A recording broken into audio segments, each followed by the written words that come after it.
बढ़ते हैं अगली खबर की ओर। उत्तर प्रदेश और राजस्थान में बुधवार को बारिश हुई और उत्तर भारत के कई स्थानों पर न्यूनतम तापमान में वृद्धि दर्ज की गई है, जिनमें जम्मू कश्मीर भी शामिल है। देश में मौसम एक बार फिर करवट लेने वाला है। आईएमडी के मुताबिक दिल्ली, यूपी, बिहार और उत्तराखंड समेत कई राज्यों में बारिश, तेज हवाओं, घने कोहरे और शीतलहर का असर देखने को मिल सकता है। देश में जहां एक तरफ शीतलहर का सितम जारी है, इस दौरान 40 से 45 किलोमीटर प्रति घंटे की रफ्तार से तेज हवाएं भी चल रही हैं। इतना ही नहीं, 19 शहरों में शीतलहर का रौद्र रूप देखने को मिलेगा। बच्चों और बुजुर्गों को विशेष रूप से सावधान रहने के लिए कहा गया है। इस बीच पहाड़ी राज्यों में लोगों का बुरा हाल हो रहा है। एनएच पर कई जगह बर्फबारी से लोगों को गाड़ी से यात्रा करने में भारी परेशानी का भी सामना करना पड़ रहा है। तो चलिए जानते हैं देश के अन्य राज्यों में कल मौसम का क्या हाल रहेगा।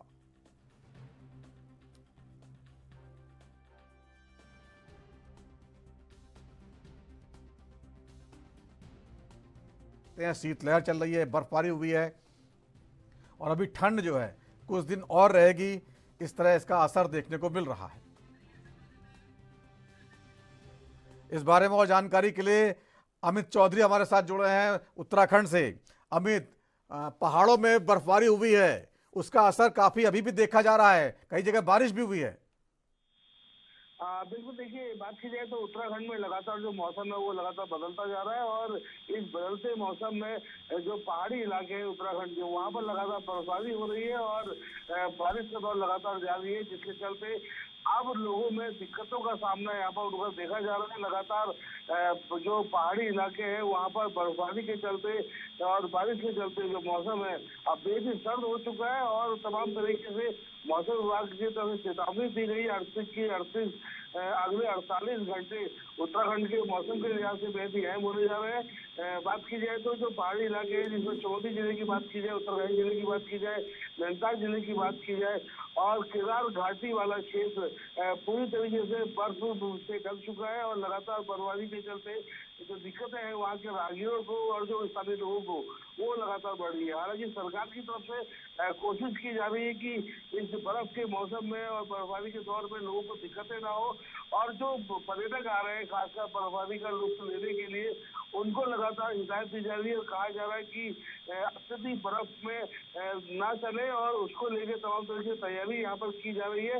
और जिसको लेकर के उत्तराखंड में अगर बात की जाए तो अगले 48 घंटे का अल्टीमेटम यहाँ पर मौसम विभाग की तरफ से दिया गया है। 48 घंटे में कई क्षेत्र यहाँ पर ऐसे हैं जहाँ पर येलो अलर्ट जारी किया गया है और लगातार प्रशासन मौके और हालातों पर जिसका जायजा यहाँ पर लगातार ले रहा है।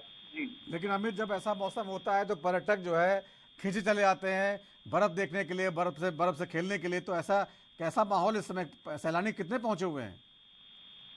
देखिए मैं आपको बता दूं, सैलानियों की संख्या लगातार बढ़ रही है पहाड़ी क्षेत्रों में, क्योंकि कुमाऊं मंडल में जो पहाड़ी क्षेत्र है यहाँ पर जो हिमालय क्षेत्र से सटे हुए हैं वहाँ पर लगातार बर्फबारी हो रही है।